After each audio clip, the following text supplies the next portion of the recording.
네, 안녕하십니까. 주경야톡 이창훈입니다. 이번 주 들어서 대기업들이 참여하는 수소기업협의체가 출범을 앞두고 있습니다. 태양광 에너지 또 전기차 못지않게 미래 환경 에너지로서 관심을 받고 있는 분야가 수소인데요. 오늘 이슈톡에서 수소 관련된 내용들을 좀 더 깊이 있게 이광수 기자와 다뤄보도록 하겠습니다. 오늘 섹터톡에서는 메타버스 플랫폼, 그리고 이 메타버스 플랫폼과 시너지를 이루고 있는 엔터주에 대한 이야기들을 리딩투자증권의 유성민 수석연구위원을 모시고 한번 깊이 있게 다뤄보도록 하겠습니다. 그럼 먼저 이번 주 주요 시장 이슈부터 한유진 캐스터가 점검해 보도록 하겠습니다.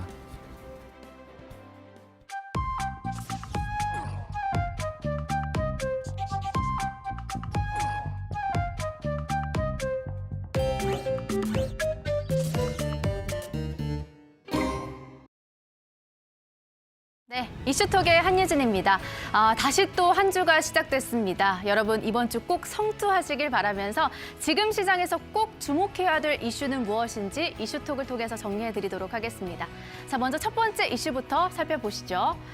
한국판 수소위원회 출범, 10대 총수 한자리에. 네, 맞습니다. 수소 관련 사업을 미래 먹거리로 키우려 하는 국내 기업들이 이번 주에 한자리에 모입니다. 오는 8일이죠. 현대차와 SK그룹 등 10개 그룹의 총수가 참여하는 수소 비즈니스 서밋에서 수소기업 협의체가 발족됩니다. 올해로 2회째를 맡고 있는 수소 모빌리티 플러스 쇼는 8일부터 11일까지 나흘간 열릴 예정인데요. 국민연금이 대주주인 포스코를 제외하고 모든 그룹의 총수들이 대규모 회동을 가진다는 점에서 굉장히 이례적이고요. 무엇보다 수소 사회 실현에 대한 국민적 관심도 커질 전망입니다. 업계 관계자에 따르면 수소가 중요한 미래 먹거리이고 탄소 중립에 중요한 역할을 할 것으로 보이는 만큼 각 그룹의 오너들이 참석할 것으로 보인다라고 말했습니다. 이런 수소 관련 빅 이벤트를 앞두고 관련주들이 동방 상승하는 모습을 보여주고 있는데요. 어떤 전략이 필요할지 저희가 첫 번째 키워드를 통해서 정리해드리도록 하겠습니다. 네, 두 번째 키워드로 넘어가 보도록 하겠습니다. 카카오뱅크, 크래프톤, SK바이오사이언스, 기관 의무 보유 해제. 네, 공모주 열풍을 일으켰던 IPO 대여들이 이번 주 기관 투자자 의무 보유 해제로 주가 향방에 관심이 쏠리고 있는 상황입니다. 일반적으로 의무 보호 예수가 해제되면 기관 투자자들은 시세 차익을 위해서 물량을 시장에 풀기 마련인데요. 예를 들면 앞서 지난 8월 초였죠. SK바이오팜은 한 달간의 의무 보유 기간을 마치고 주식 26만 5천 주가 시장에 풀리면서 주가가 요동친다 있습니다. 오늘 카카오뱅크는 의무 보유 물량이 해제가 되면서 약 4%대 약세를 보이면서 마무리를 지었고요. 다가오는 10일에는 크래프톤, 그리고 18일에는 상장 6개월을 맞는 SK바이오사이언스가 의무 보유 기간을 마친 물량이 시장에 나올 전망입니다. 관련해서 보유하신 분들은 어떤 전략이 필요할지, 그리고 이 시점을 통해서 저점 매수 전략으로 세워봐도 좋을지 저희가 두 번째 키워드를 통해서 정리해드리도록 하겠습니다. 네, 마지막 세 번째 키워드로 넘어가 보도록 하겠습니다. 속도 내는 K바이오, mRNA 국산화 박차. 전 세계적으로 코로나19 백신 시장을 주도하고 있는 mRNA 백신의 중요성이 국산화 필요성이 높아지고 있는 시점입니다. 국내 바이오 업체들도 mRNA 백신 개발에 속속 합류하고 있는데요. 이렇게 개발사들이 본격적으로 임상에 속도를 내고 있어서 토종 백신 상용화에 대한 기대감도 싹트고 있습니다. 현재 SK바이오사이언스, 제넥신, 진원생명과학, 큐라티스 등이 지금 코로나 백신 임상을 진행 중에 있습니다. 업계 관계자에 따르면 국내 백신 개발에 성공하게 되면 백신의 수입 의존도를 낮추고 수급난 해소에 기여할 수 있을 것이다 라고 말했는데요. 코로나 위기 속에서 새로운 돌파구로 자리 잡고 있는 K바이오, 그리고 먼저 mRNA 백신이란 무엇인지 여러분들에게 자세히 짚어드리도록 하겠습니다. 그리고 또 현재 국내 임상 승인을 진행 중인 기업들은 어떤 부분들이 있는지 이 부분까지 자세히 짚어드리도록 하겠습니다. 자, 이렇게 오늘 다뤄볼 세 가지 키워드에 대해서 정리해봤고요. 보다 더 자세한 내용은 스튜디오에서 나눠보시죠. 네, 이슈톡 이데일리의 이광수 기자와 함께 하고 있습니다. 이광수 기자 반갑습니다. 안녕하세요. 네, 그 수소 산업이 사실은 뭐 미래에 또 다른 그 에너지, 친환경 에너지로서 굉장히 조금 먼 이야기이긴 하지만 네. 전기차는 우리 이제 굉장히 가까이 다가온 느낌이고요. 수소는 뭐 조금 그거보다 멀긴 하지만 여전히 굉장히 중요한 친환경 에너지로 글로벌로 이야기가 많이 되고 있는데요. 우리나라도 뭐 구체적으로 이번 주 수요일 날 이제 관련된 기업들이 모여서 수소기업 협의체가 공식으로 출범한다는 얘기가 되고 있는데요. 그 현황을 좀 설명해 주십시오. 네. 네. 뭐 이번 주 수요일 일산 킨텍스에서 이제 수소 비즈니스 서밋, H2 비즈니스 서밋이라는 행사가 열립니다. 현대차 그룹과 SK 그리고 포스코가 공동 의장을 맡고 있는 거고요. 수소 산업을 다루는 기구는 사실 이전에도 있었는데 이렇게 민간이 주도해서 민간으로만 구성된 협의체는 이번이 처음이라고 합니다. H2 비즈니스 서밋에서는 정의선 현대차 그룹 회장과 최태원 SK 그룹 회장 그리고 비롯해서 재계 주요 그룹 총수들이 다 모이는 그런 이벤트여서 또 이제 투자자들의 지금 이목이 지금 집중되고 있습니다. 사실 이제 현대차와 SK 그리고 포스코 그리고 효성까지가 이제 지난 6월에 또 만나서 이런 협의체를 만들자 이렇게 좀 합의를 했다고 합니다. 네. 그런데 거의 이제 석 달 만에 바로 이렇게 협의체가 이제 나오게 되는 거고 초반에 이 논의한 이 4개 외에도 나머지 그룹들도 합류를 하면서 총 20개 그룹 정도가 이제 참여 의사를 밝힌 상태라고 합니다. 또 뭐 그때부터 나흘간 뭐 동시에 이게 수소 모빌리티 쇼가 동시에 열려서 뭐 한국, 뭐 미국, 영국도 12개 국가들의 기업들이 참여를 한 그런 수소 모빌리티 쇼가 벌어진다고 하니까 관련해서 뭐 이번 주는 거의 수소 위크다 좀 이렇게 볼 수도 있겠습니다. 네. 왜냐하면 이제 수소라고 하는 게 뭔가 새로운 것들을 우리가 받아들일 때는 단순히 기업의 이슈만이 아니고 그게 사회적인 인프라 같은 게 같이 깔려야 되잖아요. 네. 그런 측면에서 이제 공감도 형성이라고 하는 게 되게 중요하니까 아마 이런 걸 추진하는 게 아닌 건가 하는 생각이 드네요. 네. 근데 이제 그 뭐 지금 어쨌든 미래 친환경 에너지로 대기업들 여러 군데가 아까 말씀하셨지만 뭐 포스코나 SK그룹이나 뭐 하나도 마찬가지고 등등 이제 준비를 하고 있는데 각 기업들이 구체적으로 뭘 어떻게 준비하고 있는지 좀 이야기해 주시겠습니까? 네네. 네. 그래서 현대차 같은 경우에는 이제 수소차 만든다고 했었으니까 그렇죠. 아마 그런 부분 좀 친숙할 것 같습니다. 그렇죠. 그래서 네. 현대차 그룹이 사실 2013년에 네. 세계에서 최초로 수소 전기차를 만든 적이 있습니다. 그리고 현대차가 그 이후에 2030년까지 연간 수소 전기차 50만 대를 만들겠다고 밝혔고 그 수소 연료 전지 시스템 70만 기를 생산하겠다 이런 목표를 세웠습니다. 뭐 이를 위해서 2030년까지 뭐 투자 아까 말씀하신 그 인프라 충전소 설치 등 포함해서 11조 원 정도를 투자하겠다 좀 이렇게 밝힌 상태고요. SK그룹 같은 경우에는 작년 말에 이제 수소 사업 전담 조직을 만들었는데 이제 수소 사업 추진단이라고 합니다. 그래서 국내 수소 생태계 구축이 먼저라고 판단을 한 것 같습니다. 그래서 이 생태계 구축을 위해서 향후 5년간 18조 원을 이제 투자하겠다 좀 이렇게 밝혔습니다. 그리고 포스코그룹도 작년 말에 이제 수소 산업 진출을 하겠다고 밝혔습니다. 그래서 2050년까지 이제 수소 생산 500만 톤을 하겠다 좀 이렇게 자체적인 그런 목표를 세웠고요. 30조 원을 이제 투자를 하겠다. 좀 이렇게 얘기를 했고 뭐 효성 같은 경우에도 SK처럼 이제 수소 생산부터 공급에 이르는 좀 밸류체인을 구축을 해보겠다 좀 이렇게 밝혔습니다. 그리고 한화 같은 경우에도 워낙 태양광, 풍력 이런 신재생 에너지에 관심이 많잖아요. 그래서 여기에 이제 수소를 생산하는 그린 수소 분야에 좀 진출하겠다, 투자하겠다 좀 이렇게 밝혔고요. 이들 5개 그룹사가 2030년까지 수소에 투자하는 금액은 약 43조 원 정도 된다고 하고 여기서 뭐 GS, 뭐 주산, 그리고 코오롱 등도 이제 수소 관련된 사업에 뛰어들고 투자를 하겠다 이렇게 밝힌 상태입니다. 네. 이제 큰 그림에서 대기업들이 어떤 그 수소에 대한 전략을 가져가냐 하는 것들은 이제 설명이 잘 됐고요.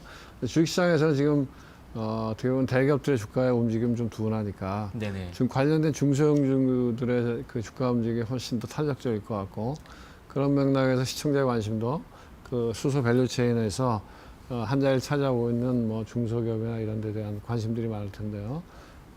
그런 쪽은 어떻게 움직이고 있나요? 맞습니다. 그래서 뭐 현대차나 뭐 SK그룹이나 수소하는 건 알겠는데 당장 이게 시장에 반영된 건 아니잖아요. 그래서 개인 투자자들은 지금 당장 수익을 맛보고 싶어하는 분들이 많기 때문에 말씀하신 것처럼 조금 가벼운 중소형주를 좀 물색하는 움직임이 활발한데요.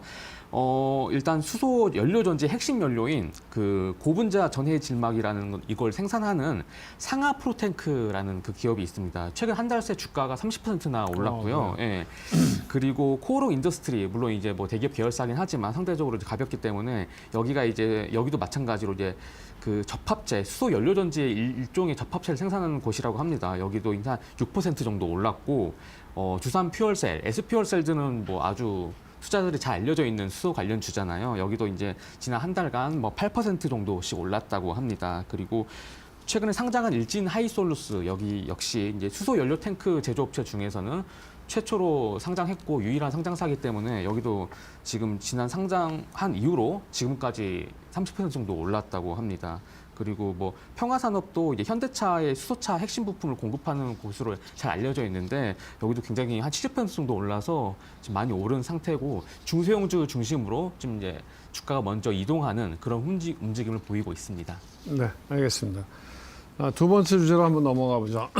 뭐 최근에 이제 카카오뱅크나 크래프톤 이런 것들 큰 대형주들이 IPO 시장에서 많이 올라왔는데 SK바이오사이언스도 있고 이제 초반에는 뭐 카카오뱅크 같은 경우에는 기대 이상으로 주가가 좋았던 것 같고요. 네. 근데 이런 주식들이 이제 기관 투자가들이 IPO 할 때 물량을 많이 받기 위해서 네네. 일정 기간 난 안 팔겠다 이렇게 네네. 이제 약속을 하잖아요. 우리가 보호회수라고 얘기하잖아요. 네네. 그 약속한 기간들이 이제 풀리기 시작한다며요. 네, 맞습니다. 그래서 말하자면 우리가 얘기한 수급 측면에서 좀 물량이 늘어날 수 있다 이런 우려가 시장에 깔려 있는 거죠. 네, 맞습니다. 그래서 뭐 단장님께서 잘 설명해 주셨지만 네, 네. 그 의무 보호 하야 이제 기관 투자자가 많은 물량을 받기 위해서 하는 거잖아요. 네. 그래서 그게 짧게는 15일 그리고 길게는 네. 6개월 정도 이렇게 확약을 하게 되는데요.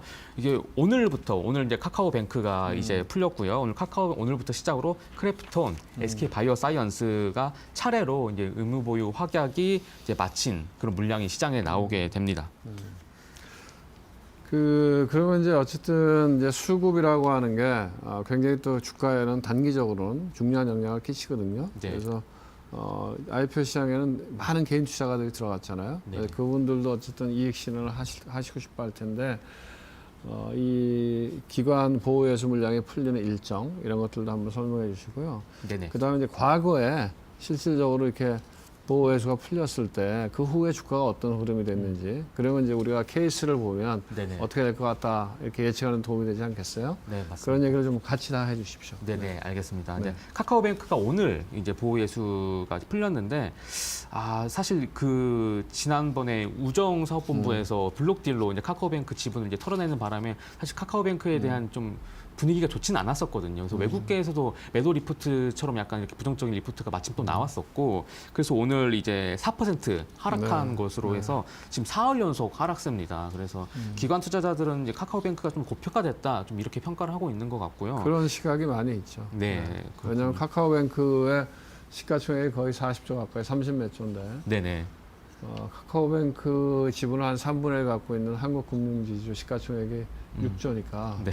좀 안 맞는 얘기죠. 안 맞는 약간. 그다음에 이제 KB금융지주 같은 데가 한 20조 되는데 네네. 물론 이제 카카오뱅크가 혁신기업이긴 한데 사실 플랫폼은 카카오거든요. 네. 그러니까 카카오뱅크의 확장성은 상대적으로 좀 작거든요. 음, 그런 맥락에서 이제 기관 투자가들이 볼 때는 좀 비싼 거 아니냐. 비싼 거 아니냐. 네. 그런 부분을 좀 봐야겠군요. 그래서 금요일 이제 이번 주 10일에는 이제 크래프톤의 1개월 확약 물량인 96만 6,400주가 풀립니다. 그래서 이는 전체 기간 배정 총 물량 중에 16.9%고요.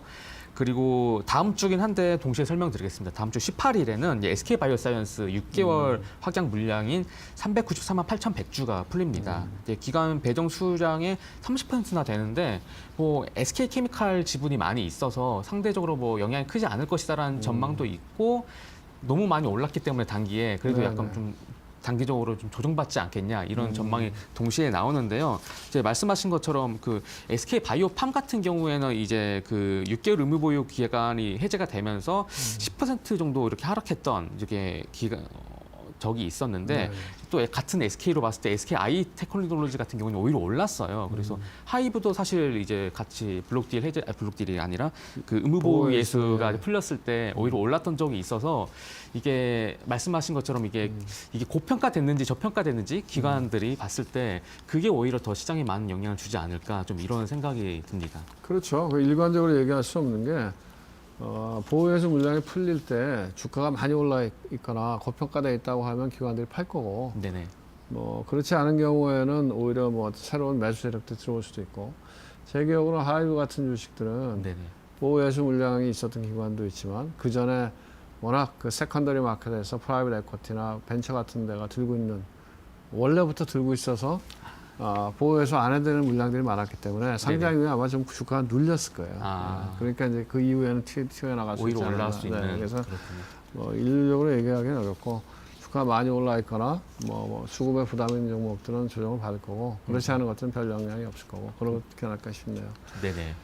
저 마지막 이슈로 뭐 최근에 보면 어쨌든 대형주가 눌려 있으니까 상대적으로 특히 뭐 코스닥에 있는 중소형주 중에서 그 중에서도 뭐 바이오 뭐 또 이런 헬스케어 이런 쪽에 있는 주가들이 꽤 굉장히 탄력적으로 약간 투기적으로 움직이고 있거든요. 네네.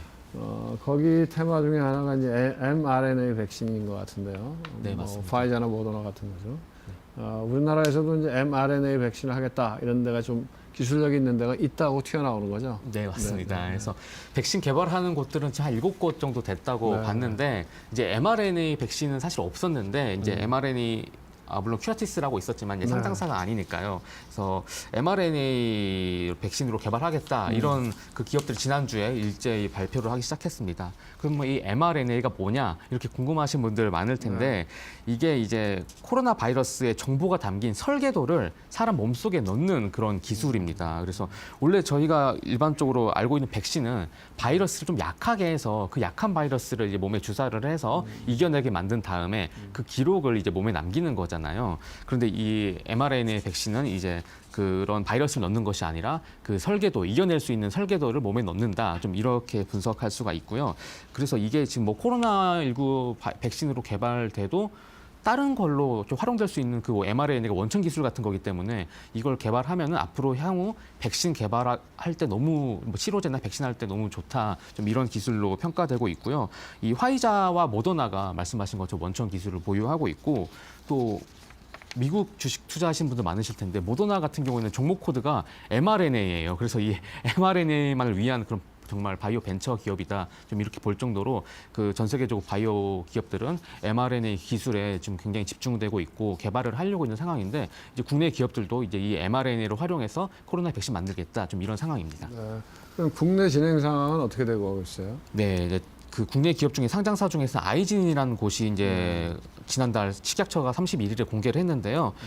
아이진이라는 곳이 식약처 1,2A상 승인을 받았다. 그래서 코로나19 백신을 위한 mRNA 백신으로 임상 승인을 신청을 했고 식약처가 승인을 했다. 좀 여기까지가 지금 나온 상황입니다. 그럼 임상을 시작한 건 아니고요.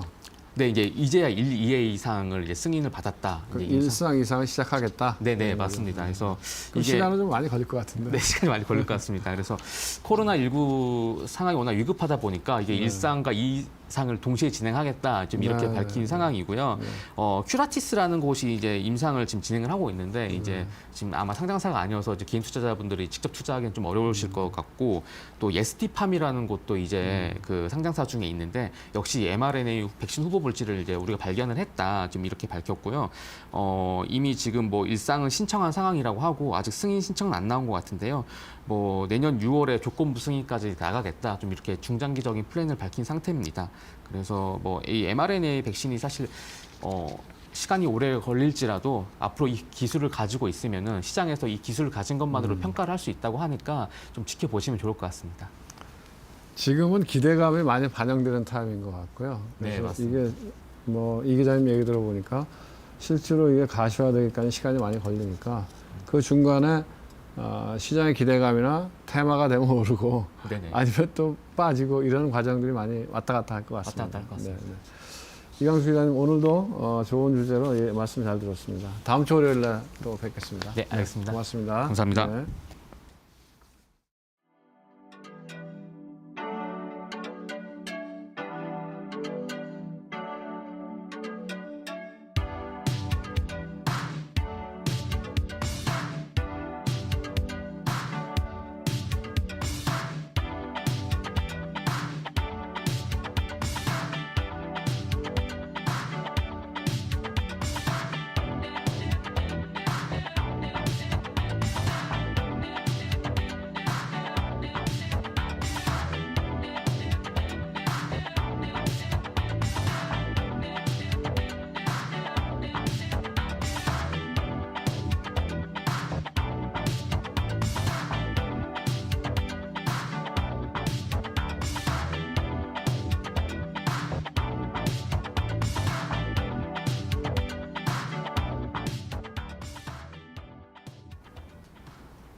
네, 섹터 톡. 여러분들이 만나보고 싶어하는 전략가, 또 여러분들이 가장 듣고 싶어하는 주제로 이야기를 나눠보도록 하겠습니다. 오늘 어떤 분인지 화면으로 먼저 만나보겠습니다.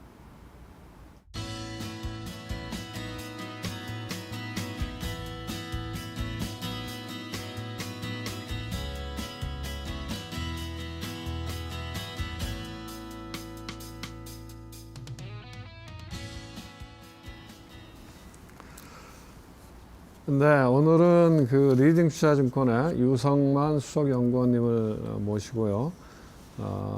지금 뭐 최근에 굉장히 그 새로운 트렌드죠. 메가 트렌드라고 이야기하는 사람도 있고요. 메가버스에 대한 이야기하고, 또 메가버스가 지금 가장 잘 연결되어 있는 부분이 게임하고 엔터테인먼트 분야인데요. 그걸 연결해서 한번 이야기를 나눠보도록 하겠습니다. 먼저 첫 번째로 이 메타버스 뭐 이렇게 얘기하면 저도 뭐 대충은 알겠는데요. 구체적으로는 잘 모르겠어요. 그래서 예. 우리가 지금 많이 이야기하는 그 메타버스라고 하는 그거에 대한 어떤 뭐 개념정의 아니면 뭐 그럼 어떻게 봐야 됩니까? 그래서 일단 네. 요즘에 메타버스라고 하고 있는데 네. 일단 메타버스가 무엇인가에 대해서 사람 그 일반적인 그 청중분들이 좀 개념을 네. 못 잡고 있는데 그러니까 옛날에 보면 예. 무슨 VR하고 비슷한 것 같기도 예. 하고 뭐 예, 네.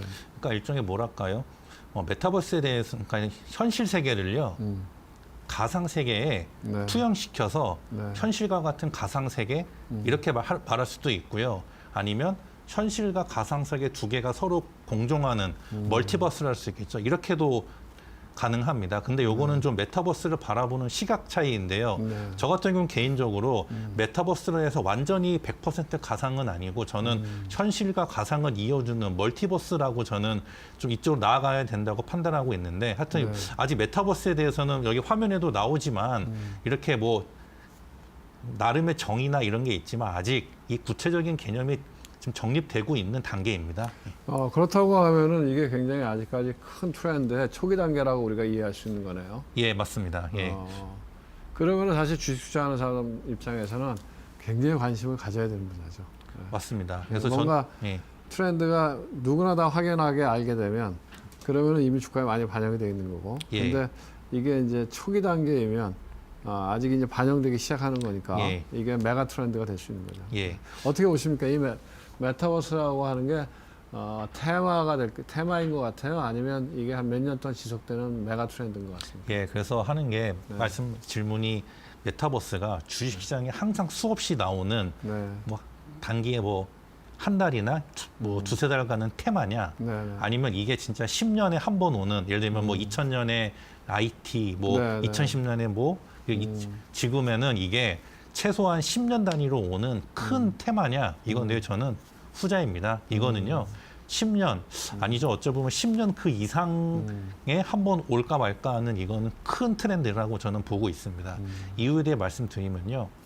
우리 인간들이요. 네네. 그동안 점점 이제 하루 24시간 중에 노동 시간이 점점 줄어들고 있지 않습니까? 그렇죠. 그러면 그 노동 시간이 줄어든다는 건 그만큼 본인이 원하는 여가 거 시간이 원하지 않죠. 길어지는 네, 겁니다. 네, 네. 그럼 우리 인류가 옛날부터 뭐 먹고 일하고 그런 자구 시간 있지만 남는 시간에 뭔가 우리에게 그 즐거움을 주는 것에 대해서 우리가 페이 지불하지 않습니까? 문화죠. 예, 그죠? 예, 그래서 그걸 이제 문화라고 하는데 뭐 그게 우리가 어떤 뭐 영화도 있고 뭐 골프도 있고 뭐 여행도 있고 있는데 게임도 있고. 게임도 있습니다. 근데 저는요 요즘에 특히 요즘은 가장 대표적인 이 우리에게 즐거움을 주는 여가 시간이 뭐냐면 OTT입니다.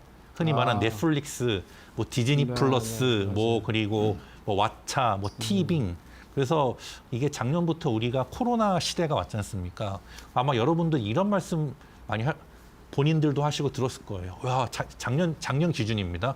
야, 내가 넷플릭스나 뭐 그런 OTT란 걸 봤는데 우리가 기존에 봤던 지상파나 케이블에는 없던 새로운 세상이다. 와, 이거 콘텐츠도 너무나 새롭고 신선하고 좋다. 동의하시죠? 근데 그러니까 자체적으로도 지금 컨텐츠를 만들잖아요. 그죠? 예, 그러니까, 근데 올해쯤 되면요. 네. 이런 걸 또 들으셨을 거예요. 야, 근데 OTT 봤는데 작년 같지 않다? 야, 뭔가 비슷하고 볼 거 다 본 것 같고, 예. 그러면요. 이 사람들에게 점점 길어지는 여가 시간에 OTT를 넘어서 그 마지막 궁극의 단계가 바로 이 가상세계 메타버스입니다. 예, 즉 이거는 단순한 테마가 아니고요. 트렌드도요. 단순 트렌드가 아니라 이 인류의 점점 늘어나는 여가 시간을 충족시켜줄 최후의 궁극적인 이 수단이 바로 메타버스란 또 말입니다. 우리가 이제 소위 얘기해서 우리가 시간을 보내는데 예. 이 현실의 세계에서 보내는 시간이 있고 예, 그 시간의 일정 부분은 이제 현실의 세계 아닌 예. 다른 가상 공간에서 우리가 또 다른 삶을 이어간다. 이렇게 예, 이해할 수 있는 맞습니다. 거죠. 예, 또 그리고요, 메타버스가요, 기존의 한계를 극복합니다. 예를 들면 우리가 저희도 이렇게 오프라인으로 만날 수 있는데 네. 뭐 거리가 멀거나 네. 코로나 같이 뭐 특히 해외에 가기 힘들지 않습니까? 네. 이럴 때 이 메타버스를 통해서 뭐 이미 많은 기업들이 뭐 신입사원들 연수나 뭐 그렇죠. 학교에서도 오리엔테이션을 메타버스로 맞아요. 진행합니다. 네, 네. 예, 그런 것도 있고요. 또 개중에 신체의 한계, 뭐 좀 몸이 좀 불편하시거나 그런 분들도 메타버스 상에서는 네. 다 누구나 똑같습니다. 이렇기 네, 때문에 이러한 시위 공간과 육체적 한계를 극복할 수 있는 게 바로 메타버스거든요. 이러한 측면에서요, 메타버스는 꼭 여가도 있지만 네. 기존 저희 인간의 모든 한계를 극복하는 또 하나의 이 현실에서의 한계를 메꿔주는 좋은 수단이 될 거라 보고 있습니다. 우리가 몇 년 전에서 영화에서 보던 뭐 매트릭스나 이런 영화에서 보던 예, 현실과 가상의 공간을 왔다 갔다 하는 게 예. 실제로 일어나는 이제 시대로 가고 있다는 얘기네요. 예, 맞습니다. 어찌 보면 매트릭스에 나오는 그런 현실과 가상일 수도 있고 네. 또 아바타에 나오는 네. 최근에는 그걸 부캐라 그러나요? 부캐릭터? 네, 네. 그런 식으로 또 다른 나를 가상 세계에 투영해서 네. 또 하나의 가상 공간에서 현실 세계의 나 자신을 대신해서 네. 행동하는 것이라 볼 수 있습니다. 그럼 요새 이제 많이 얘기 듣는 게 뭐 주피터? 뭐, 예. 그런 얘기 많이 듣잖아요. 예. 그 네이버에서 하는 것 같은데. 예, 제페토. 예. 제페토. 예, 예, 맞아요. 제페토입니다. 뭐 그런 것들이 우리가 제일 그 메타버스를 이게 투영해서 구체적으로 경험해 볼 수 있는 그런 건가요? 예, 우리가 일상생활에서.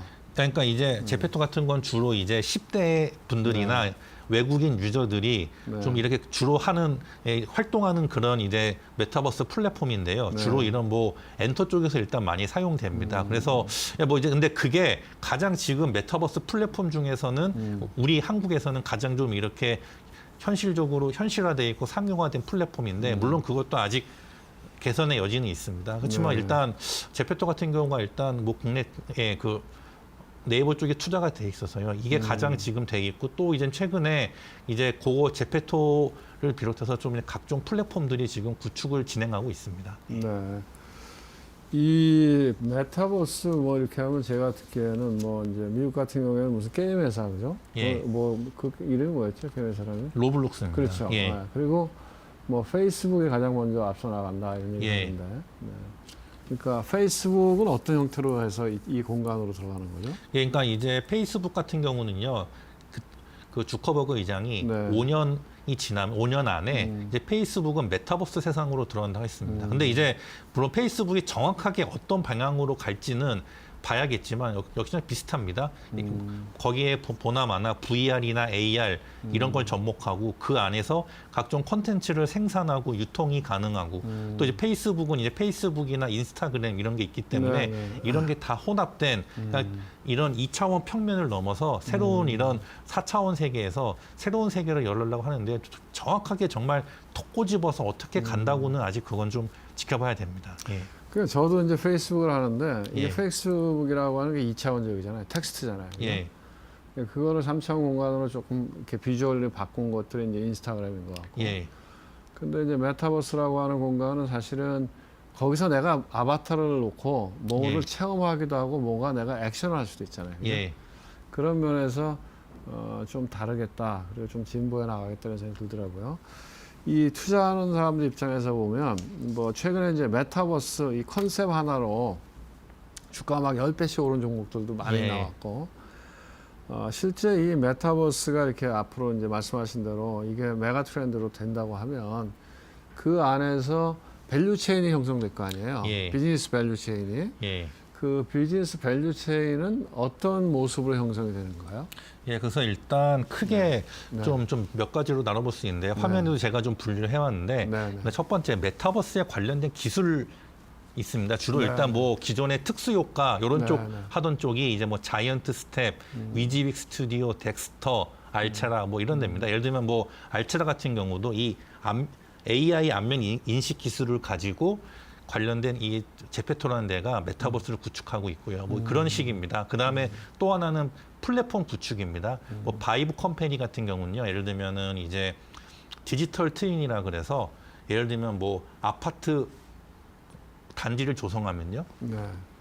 이 현실 아파트 단지를 조성하기 전에 메타버스로 가상의 아파트 단지 그렇겠네. 미리 구축을 해서요. 해볼 수 있겠네, 그래서 진짜. 시뮬레이션을 돌립니다. 여기서 뭐 네. 화재가 났을 때, 뭐 교통량이 많았을 때, 뭐 홍수가 났을 때 네. 이런 걸 다 시뮬레이션을 다 돌려봐서 현실에서 최적이 무엇인가. 그래서 디지털 트윈, 현실과 가상 이 트윈이고요. 그리고 그게 지금 현재 기술적으로 다 가능한가요? 예를 예, 들면 그래서 여기 다리 설계라든가 이런 것들도 다 가상 공간에서 미리 해볼 수 있는 예, 거예요. 할 수 있는데요. 문제는 이제 바이브 컴퍼니에 제가 진짜 탐방을 가고 레포트도 네, 썼는데 네. 이게 지금 너도 나도 다 수요가 몰려오니까 네. 회사나 이거를 진행할 인력이 지금 감당을 못할 정도라고 합니다. 왜냐하면 너도 나도 지금 이거를 왜냐하면 이것만큼 좋은 게 없지 않습니까? 그렇죠. 한번 예. 해보는 거니까 미리. 예. 네. 그래서 이런 게 점점 늘어나고 있고요. 그리고 인트로메딕이라는 종목도 이제 예전에 싸이월드 아시죠? 네, 싸이월드가 다시 이제 좀 있으면 부활하는데 여기에도 메타버스를 접목하면은 새로운 비즈니스 기회가 창출됩니다. 예를 들면 아까 말씀드린 제페토 이런 데는 주 고객이 10대나 외국인인데 이 싸이월드는 20대 후반부터 50대, 60대까지 있지 않습니까? 그렇죠. 싸이월드가 예. 아마 저희 세대 예, 맞습니다. 예. 그게 생겼다가 없어진 거죠. 예, 그렇기 때문에 정작 이 국내에서 비즈니스하는 기업들은 제페토에 갔는데 대부분의 유저가 10대나 외국인 좀 이런 소비력이 좀 다소 아쉬운 그렇죠. 분들인데 그렇죠. 싸이월드에 오니까는 다 소비력이 왕성한 분들이라서 여기에 입점을 많이 하고 있습니다. 뭐 이런 플랫폼이 있고요. 그다음에 또 가상 자산인데요. 아시겠지만 뭐 가상 자산 코인도 있지 않습니까? 근데 이제 메타버스 시대가 열리게 되면은 코인도 있지만 NFT라 그래서 예를 들면 뭐 연예인들이 관련된 뭐 CD나 뭐 음악 그리고 미술품 뭐 게임에 나오는 아이템 이런 것들을 원천 IP로 해서 NFT를 발행하게 됩니다. 그럼 그와 관련된 이런 가상자산 거래에 대한 커뮤니티 또 이런 걸 준비하는 게 다날입니다. 그 안에서요. 예. 그러니까 왜냐하면 다날 같은 경우는 원래 그 결제하던 데잖아요. 예, 예. 모바일 결제. 예, 맞습니다. 모바일 결제 피지사죠. 피지도 하면서 또 그 페이코인이라고 실제 가상화폐를 이런 플랫폼에 상장도 시켰고요. 거래소에. 또 그걸 기반으로 해서 가상자산 관련을 하기 때문에 또 요거 이쪽으로 나가는 회사가 있고 또 아까 제가 말씀드린 역시나 원천 IP 이쪽은 엔터사, 엔터가 원천 IP는 뭐 여러분 다 아시는 빅히트, 그러니까 하이브죠. 그렇죠. 하이브, 뭐 SM, YG, JYP, 큐브 엔터 이런 데가 있고 또 역시나 또 게임사를 놓칠 수가 없죠. 그렇죠. 게임은 원천 IP에 또 NFT도 가능하기 때문에 이런 데 뭐 펄어비스, 위메이드 뭐 그에 뭐 크래프톤 이런 데도 있기 때문에 하여튼 메타버스와 관련된 거는 기술, 플랫폼, 가상자산, 원천 IP, 엔터 게임에 점점 이렇게 확대되고 있습니다. 또 여기에 뭐 굳이 더하자면 VR이나 AR 이런 그 기계에 들어가는 뭐 부품이나 기술 가진 회사들도 또 있고요. 그래서 좀 메타버스 관련된 산업은 앞으로 성장이 무궁무진하기 때문에 그와 관련된 기업들이 그렇네요. 점점 늘어날 겁니다. 예. 그게 하나 이제 새로운 신성장 산업이 되겠네요. 예, 왜냐하면 뭐 우리가 뭐 전기차가 새로운 뭐 트렌드다 이러면 전기차가 나오면서 관련돼 있는 뭐 부품 회사 쫙 나오고 예. 또 그 안에 들어가는 소프트웨어 뭐 이런 그 소위 얘기해서 연관 산업들이 확 늘어나면서 거기서 밥 먹고 사는 사람들이 늘어나잖아요. 예, 그렇습니다. 말씀하신 거 들어보니까 메타버스라고 하는 거는 단순히 그 정도가 아니라 새로운 유니버스를 만드는 거니까 예, 맞습니다. 무지하게 많은 관련 예. 산업이 있을 것 같은데요. 예. 네. 그래서 뭐 저희가 이렇게 보이는 거 말하고 일종의 파생되는 비즈니스가 엄청나게 많을 거라고 네. 보고 있습니다. 그러면 그 여러 가지 분야 중에서 예. 뭐 한 2개 정도 그래도 내가 보기에는 이런 섹터, 이 밸류체인 상에서 뭐 개별 구역보다는 이런 섹터에 아까 말씀하신 이런 분야가 굉장히 그 밸류체인에서 많은 몫을 가져갈 것 같다 이렇게 예. 생각되는 거는 어느 분야입니까? 일단은 플랫폼 쪽에서는요. 네. 저 역시나 제일 중요한 건 플랫폼입니다. 그렇죠. 예, 예. 뭐, 역시 모든 비즈니스의 궁극적인 상위는 네. 플랫폼인데 사실 뭐 네이버, 카카오를 보면 그렇죠. 네. 그래서 자, 아까 말씀드린 것 중에 바이브 컴퍼니라고 있습니다. 네. 이게 원래는요. 다음 소프트로 시작된 회사거든요. 네. 다음 예전 아시죠? 네. 그러다가 이제 사명을 변경했는데 여기에 2대 주주가 또 카카오입니다. 아까 네. 제가 말씀드린 대로 이 메타버스 플랫폼을 구축할 때 아까 말씀드린 그런 뭐 도시 같은 거 만들 때 네. 이런 식이나 뭐 각종 하고 있는데요.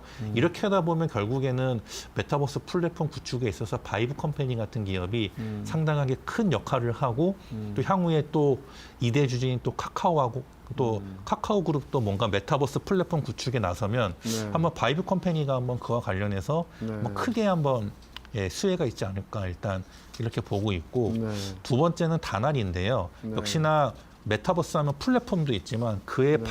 그와 해당 메타버스 플랫폼과 연동된 가상자산 NFT 거래가 무시 못합니다. 그렇게 네. 되면 역시나 이쪽 가상자산 커뮤니티 쪽에 또 가장 앞서 나가고 있는 다날 또한 그래서 다날은 그 서비스를 본격적으로 내년 초부터 실시합니다. 그래서 역시나 뭐 이게 메타버스는 단기 이슈가 아니라 중장기 트렌드이기 때문에 네. 꼭 지금 당장 뭔가 개화가 안 되더라도 제가 말씀드린 플랫폼 구축이나 가상자산 거래 쪽에서 한번 좀 유심히 봤으면 좋겠습니다. 네. 그 사실 다나라고 유사한 비즈니스를 했던 게 KG 모빌리언스잖아요. 예. KG 모빌리언스는 이런 분야를 안 하나요? 그러니까 기본적으로 피지사는 맞는데, 네. 그러니까 물론 뭐 제가 근데 일단 다날 쪽이 이 피지사와 가상자산 거래 그 사이에 네. 페이코인이라고 실제 그 가상화폐 있지 않습니까? 네, 예, 네. 이쪽에서 좀 앞서 나갔습니다. 아, 그래서 그렇군요. 실제로 국내 거래소에도 상장을 됐고요. 상용이 되기 때문에 이게 갑자기 뭔가 좋은 게 생겼다고 해서 무턱대고 할 수 있는 게 아니라 그 이전에 어느 정도 연관된 비즈니스와 역량을 해봐야지 이게 그렇죠. 또 할 수 있는 거거든요. 그렇죠. 그래서 또 다날이 이러한 피지랑 또 가상화폐 비즈니스를 해봤기 때문에 네. 또 그 다른 업체, 그 어느 업체보다 또 가상자산 거래 커뮤니티에 대한 걸 좀 더 선도적으로 할 수 있지 않나 이렇게 보고 그럼요. 있습니다. 예. 사실은 어떻게 보면 그 모바일 결제에서 다나른 KG 모빌리언스보다는 후발 업체였는데 예. 그 이 메타버스 플랫폼 뭐 이런 거하고 연결해서 또 우리가 빼놓을 수 없는 게 엔터테인먼트, 엔터인데 특히 뭐 SM이었죠, 그죠? 에스파 뭐 이런 거, 예. 뭐 하고 그다음에 요새는 뭐 도대체 저 연예인이 이게 실제 연예인인지 아니면 이게 예. 무슨 가상인지 뭐 아바타인지 뭐 굉장히 많은 그런 것들이 이제 이루어지고 있잖아요. 예. 그쪽 얘기를 좀 해주시죠. 엔터하고 예. 연결돼서. 그래서 일단요. 메타버스 플랫폼이 하려면요. 그와 거기 하려는 원천 IP가 중요합니다. IP라고 하는 건 어떤 나름대로 잘 갖고 있는 예. 컨텐츠, 맞습니다. 지식재산권 이런 거. 예, 근데 이 원천 IP와 관련된 섹터가 크게 세 개인데요. 첫 번째가 게임이고요. 네. 두 번째가 말씀하신 연예 매니지먼트 엔터고 네. 세 번째가 미디어 컨텐츠입니다. 그러면서 일단은 엔터부터 말씀을 드리자면요. 네. 우리가 아시는 엔터 보면 뭐 가수들 관련된 음악 있지 않습니까? 네. 음악부터 해서 뭐 뮤직비디오, 뭐 CD, 뭐 등등 이런 것들이 다 NFT 이런 것들이 나중에 NFT의 원천이 되는 원천 IP입니다. 그래서 당연히 일단 그러면 엔터 중에서 뭐냐면 두 개인데요. 첫 번째는 얼마만큼 파워풀한 아티스트를 보유하냐. 예를 들면 대표적인 게 하이브의 하이브죠. BTS, BTS는 파워풀이냐, 아니면 얼마만큼 괜찮은 아티스트를 많이 보유하고 있냐. 요건 SM이죠. SM은 예전부터 뭐 그렇죠. 동방신기, 슈퍼주니어, 소녀시대도 예 보는데. 맞습니다. 소녀시대, 뭐 엑소, NCT, 뭐 이 말씀하신 에스파부터 레드벨벳 그 아티스트 숫자는 제일 많지 않습니까? 많은데 최근 들어와서는 조금 슬로우하죠. 상대적으로. 예, 그러니까 좀 JYP나 뭐 YG나 이런 데보다는. 예, 그래서 엑소 이후에 좀 아쉬웠다가 최근에 네. 남성 보이그룹 NCT랑 여성 걸그룹 에스파가 그렇죠. 빠르게 올라오고 있기 때문에 최근에 SM 엔터 주가도 좋았습니다. 주가가 제일 좋았죠. 두 예, 배에서 예. 올랐죠. 또 물론 SM 엔터는 거기다가 뭐 이런 매각 이슈도 있고. 있었지만 하여튼 예, 그러면서 뭐 실적도 상당히 호실적을 기록했고요. 그렇죠. 적자에서 이제 흑자로 예. 턴어라운드하고. 예. 그래서 또 저는 반면에 왜 그 뭐 아시겠지만 카카오나 네이버 비롯해서 수많은 업체들이 왜 SM 엔터를 그렇게 인수하려고 달려드는 것일까?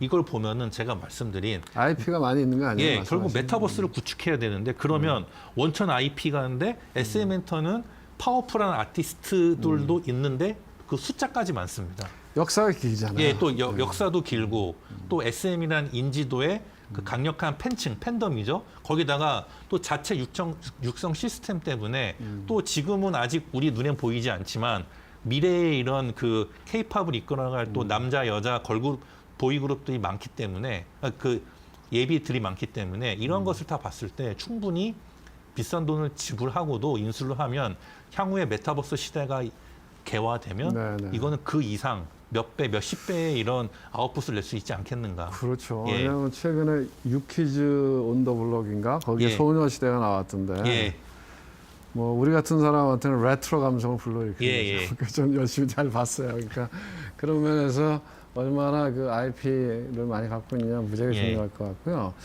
또 하나 이제 그 제가 여쭤보고 싶은 게 하이브 있잖아요. 하이브요. 그러니까 하이브가 이제 빅히트하고 예. 그 위버스인가요, 그죠? 예, 연결돼 있는데 그 위버스죠. 그게 플랫폼이 위버스인 예. 거죠. 예, 그러니까 플랫폼 이름은 위버스고요. 그렇죠. 원래 하이브는 이제 회사 이름 이제 홀딩 예, 컴퍼니 맞습니다. 같은 원래 거죠. 빅히트인데 또 빅히트가 이제 향후에 이런 그 엔터사들을 몇 개 네. 인수했지 않습니까? 맞습니다. 그래서 아예 그냥 하이브라는 이름으로 변경하면서 변경했고 위버스는 그 하이브가 가지고 있는 그 네. 플랫폼 이름입니다. 그 제가 궁금한 게 그 하이브가 주가가 꽤 많이 올랐잖아요. 거의 예. 2배 가까이 올랐고. 예. 근데 그 배경의 가장 큰 논리가 뭐냐면 하이브도 이제 카카오나 네이버 같은 플랫폼이다. 예, 그렇기 때문에 밸류에이션을 높여줘야 된다. 맞습니다. 이런 얘기인데 예, 그 동의하십니까? 예. 그래서 네.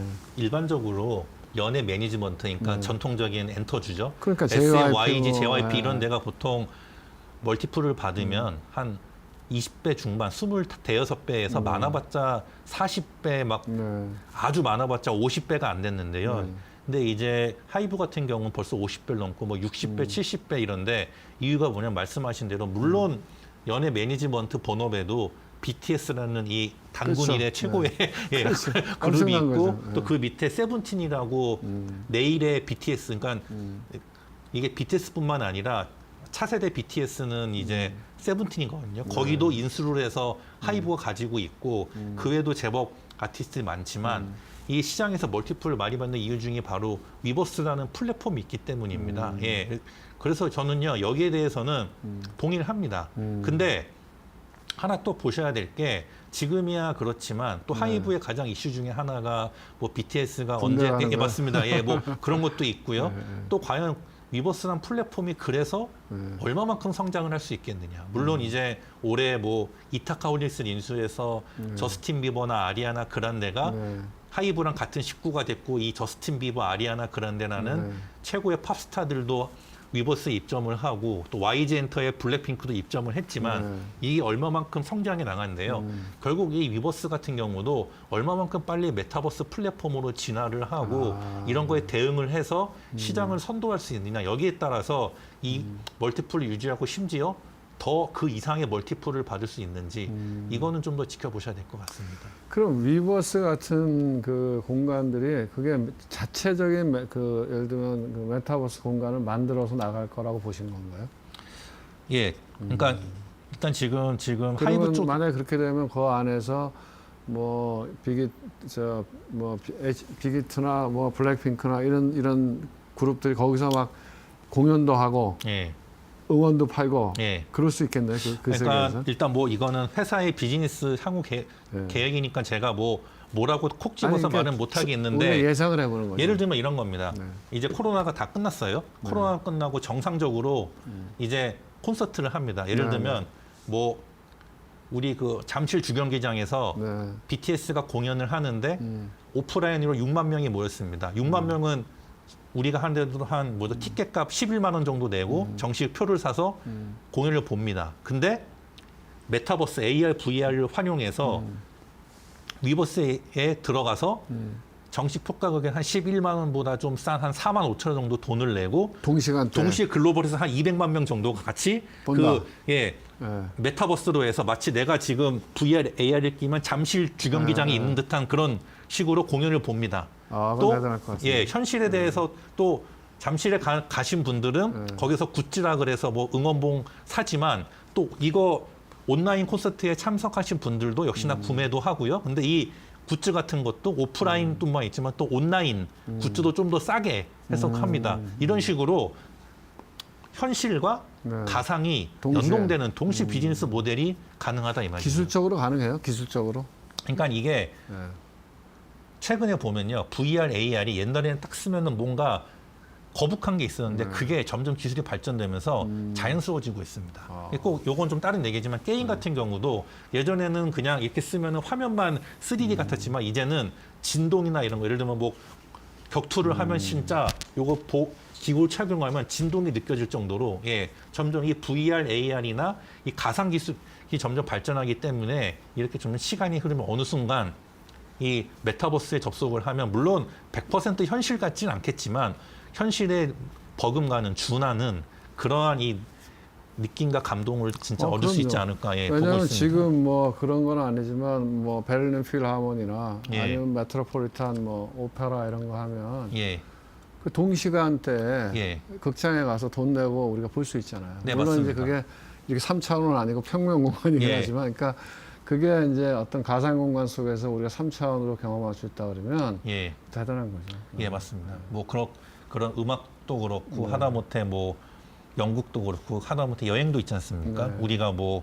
프랑스 파리에 가려면 돈이 엄청 몇백만 원 들지만 그렇죠. 네. 뭐 VR, AR을 하면은 네, 한 80% 정도의 경험을 할 수 있는 거죠. 예, 그리고 뭐 서로 간에 뭐 이렇게 VR, AR을 끼고 여기는 뭐 샹젤리제 거리라 하면 거기서 커피도 마시고 대화도 하고 정말 이런 게 정말 지금 당장에 보면 에이, 설마 이렇겠지만 여러분 지금 우리가 하는 뭐 채팅이나 줌 같은 화상회의도 지금은 당연하지만 그렇죠. 맞아요. 예전에 보면 정말 너무나 맞습니다. 생각지도 못한 기술이기 네, 때문에 네. 저는 뭐 당장 올해 내년은 아니지만 네. 생각보다 멀지 않은 미래에 메타버스라는 게 저는 개인적으로 현실과 가상을 연결해 주는 게 메타버스라고 저는 생각합니다. 예. 네. 그리고 자, 마지막으로 우리 보는 시청자분들한테 예. 투자자의 관점에서 예. 뭐 메타버스나 이런 메가 트렌드 이런 예. 것들을 요런 거를 유념해서 보세요 하고 짧게 한마디 해주시죠. 일단은요. 네. 첫 번째 이게요. 원천 IP를 가지고 있는가. 게임, 엔터, 미디어 콘텐츠 중에 정말 파워풀하고 지속 가능하고 저 진행자님 우리 같은 우리들이 이걸 정말 의미 있게 구매하고 여기서 오래 머무를 수 있는 원천 IP 가지고 있나. 그다음에 해당 플랫폼이 정말 그 원천 IP와 연동해서 이 메타버스 시장을 선도하고 있는 선도하고 있는 플랫폼인가. 좀 요 두 가지를 유념하셨으면 좋겠습니다. 뭐 오늘 아주 나오셔서 아주 좋은 얘기 해주신 것 같고요. 저도 공부 많이 했습니다. 예. 감사합니다. 예, 고맙습니다. 고맙습니다. 예. 네.